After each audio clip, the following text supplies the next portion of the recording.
পঞ্চম শ্রেণীর গণিত বইয়ের আজকের ভিডিওতে আমরা 40 পৃষ্ঠা নিয়ে আলোচনা করব। তো 40 পৃষ্ঠা এখানে আমরা গুণনীয়ক সম্পর্কে জানার চেষ্টা করব। তো এখানে গল্পের মাধ্যমে দেখো বোঝানো আছে।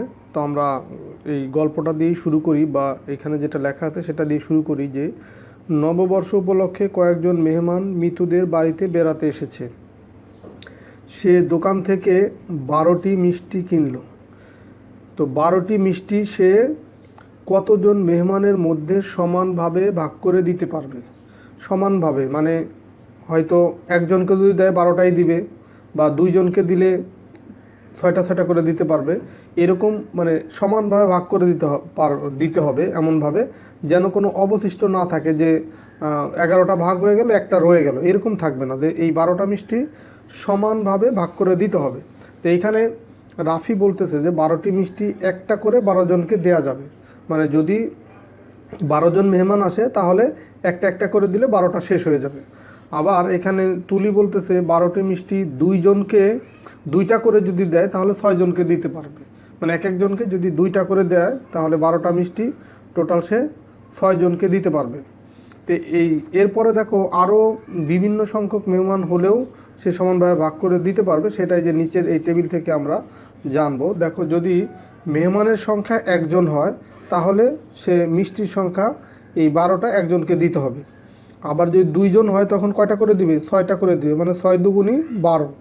আবার যদি মেহমানের সংখ্যা 3জন হয় তাহলে দেখো 4 জনকে দিতে পারবে, এই 4টা করে মিষ্টি দিতে পারবে। মানে 3জন মেহমান যদি হয় 4টা করে দিলে 3 4 12 মিলে যাচ্ছে।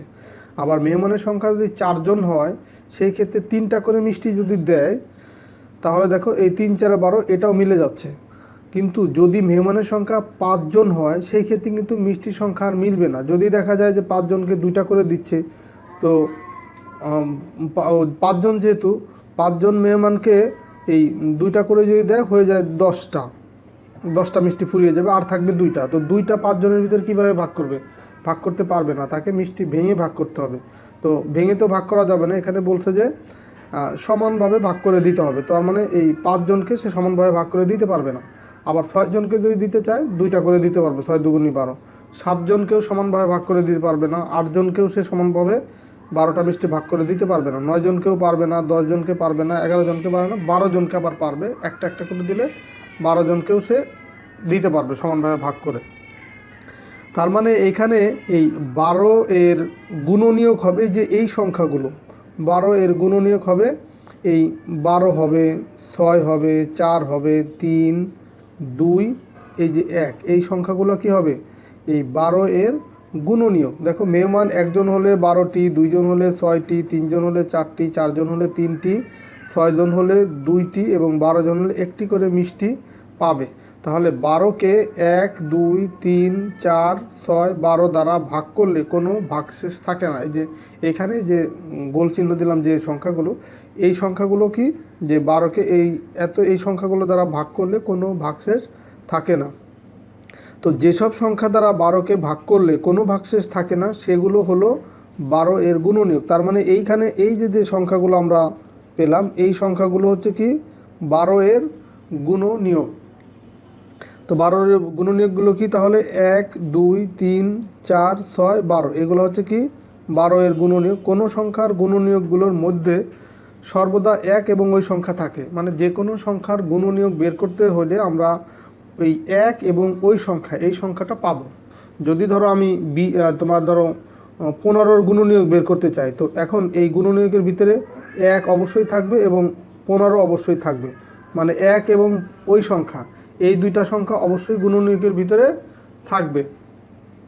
তো এখন এই গুণনীয়কের সংখ্যাটা তাহলে কি পেলাম আমরা, বা গুণনীয়ক তাহলে কাকে বলে? গুণনীয়ক দেখো কোনো সংখ্যার গুণনীয়ক হলো সেই সব সংখ্যা যাদের দ্বারা ওই সংখ্যাকে ভাগ করলে কোনো ভাগশেষ থাকে না।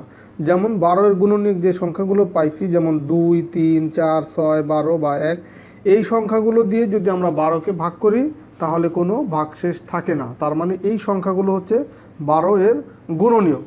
এরপরে নিচে দেখো আরও 3টা সংখ্যা দেওয়া আছে, 8 9 এবং 19।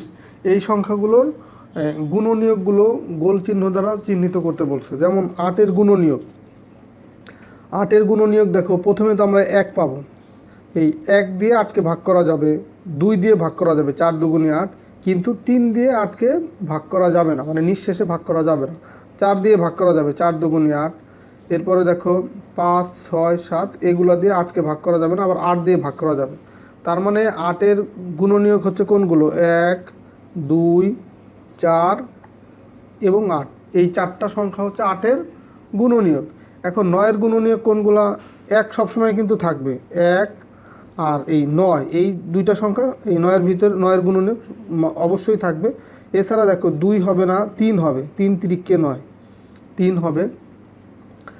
এরপরে দেখো আর কোনো সংখ্যা কিন্তু হচ্ছে না, তার মানে এই 3টা সংখ্যাই হচ্ছে 9-এর গুণনীয়ক। আবার 19-এর গুণনীয়ক দেখো, 19 হচ্ছে একটা মৌলিক সংখ্যা। তো যদি মৌলিক সংখ্যা হয় সেই ক্ষেত্রে গুণনীয়ক হবে 1 এবং ওই সংখ্যা। তার মানে এখানে গুণনীয়ক হচ্ছে 1 এবং 19, এই দুইটা সংখ্যা শুধুমাত্র।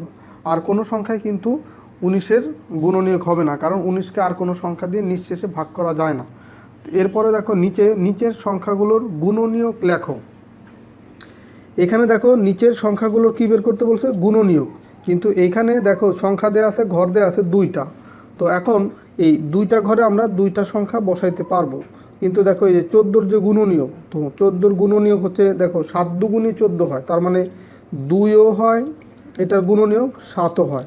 আবার যে কোনো সংখ্যার গুণনীয়ক হচ্ছে 1 এবং ওই সংখ্যা। তো 1 আর ওই সংখ্যা কিন্তু এখানে লেখার কোনো ঘর নেই। তার মানে এইখানে এই শুধু গুণনীয়ক যদি বলে তাহলে কিন্তু 1 এবং 14ও আসবে। কিন্তু যদি বলতো যে মৌলিক গুণনীয়ক, তাহলে শুধুমাত্র এই 7 আর 2 আর 7 আসতো। তো এখানে মৌলিক কথাটা যদি দিয়ে দেয় তাহলে হচ্ছে এই ঠিক আছে, এটা যে 2টা ঘর আছে, 2টা ঘরে এই 7 আর 2 লিখে দিলাম, হয়ে গেল। কিন্তু মৌলিক কথাটা যদি না থাকে তখন কিন্তু তোমার এখানে আসবে 1, 2, 7, 14। এই 4টা হচ্ছে মূলত হচ্ছে 14-র গুণনীয়ক। তার মানে এখানে এই ঘর যেভাবে দেওয়া আছে, এই যে ঘর যেভাবে দেওয়া আছে সেইভাবে বোঝা যাচ্ছে মৌলিক গুণনীয়ক। তো এই কারণে আমরা এখানে মৌলিক কথাটা লিখে দিলাম। দেখো 18-র মৌলিক গুণনীয়ক তাহলে কোনগুলো? 1 আর 18 বাদে যেগুলো থাকবে, যেমন ধরো এখানে 9 দুগুণে 18, 2 হবে, আবার 9ও হবে, 9 দুগুণে 18। আবার 9কে দেখো ভেঙে লিখতে পারি 3 তিরিকে 9, এখানে 3, এখানে 3। শুধু 1 আর 18 না, যদি এখানে শুধু গুণনীয়ক বলতো তাহলে কিন্তু 6ও এখানে আসতো, যে 3, 6, 18, 3ও যাচ্ছে, এই 6ও যাচ্ছে। তো এই কারণে কিন্তু এখানে মৌলিক গুণনীয়ক কথাটাই যৌক্তিক হবে। তো এখানে তাহলে আমরা গুণনীয়ক কি পাচ্ছি? এই আর যদি শুধু গুণনীয়ক বলতো তাহলে এখানে হতো 1 হতো, 2 হতো, 3 হতো, 6, 9, তারপর হচ্ছে 18। শুধু গুণনীয়ক বললে এখানে এই কটা সংখ্যা হতো। আবার 24কে যদি আমরা মৌলিক গুণনীয়ক হিসেবে ভাঙি তখন দেখো এখানে পাবো 12 দুগুণে 24, মানে 2 আর এখানে হচ্ছে 12। আবার দেখো 12কে আমরা ভাঙতে পারি এই 6 দুগুণে 12, 2 গুণ 6, 6 দুগুণে 12। আবার 6কে ভাঙতে পারি 2 গুণ 3, 3 দুগুণে 6। তাহলে দেখো এইখানে আমরা এই 2, 2, 2, 3 এই যে সংখ্যাগুলো পেলাম এগুলো হচ্ছে মৌলিক গুণনীয়ক। আর যদি শুধু গুণনীয়ক বলতো তখন কিন্তু এখানে আসতো 1 আসতো, 2 আসতো, 4 আসতো, তারপরে আসতো হচ্ছে 6, তারপর আসতো হচ্ছে 8, 12, 24। যদি শুধুমাত্র গুণনীয়ক বলতো তাহলে এই সংখ্যাগুলো আসতো। দেখো 1 দিয়েও 24কে ভাগ করা যায়, 2 দিয়ে ভাগ করা যায়, 12 দুগুণে 24, 4 দিয়ে ভাগ করা যায়, এই 4, 6, 24, আবার 6 দিয়ে ভাগ করা যায়, 6, 4, 6, 24, 8 দিয়ে ভাগ করা যায়, 3, 8, 24, আবার 12 দিয়ে ভাগ করা যায়, 24কে 12 দুগুণে 24, আর 24 দিয়ে 24কে ভাগ করলে 1 হয়। তো তাহলে দেখো শুধু গুণনীয়ক যদি বলে তাহলে নিচের সংখ্যাগুলো, আর মৌলিক গুণনীয়ক যদি বলে তখন হচ্ছে এই যে ঘরগুলো দিয়ে আছে এইভাবে লিখতে হবে। তো আশা করি তোমরা এই 40 পৃষ্ঠার যে আলোচনা সেগুলো বুঝতে পারছো। তো ঠিক আছে, সবাই ভালো থাকো, সুস্থ থাকো, আর পরের ভিডিওতে আমি 41 পৃষ্ঠা নিয়ে আলোচনা করব। তো ঠিক আছে, আল্লাহ হাফেজ।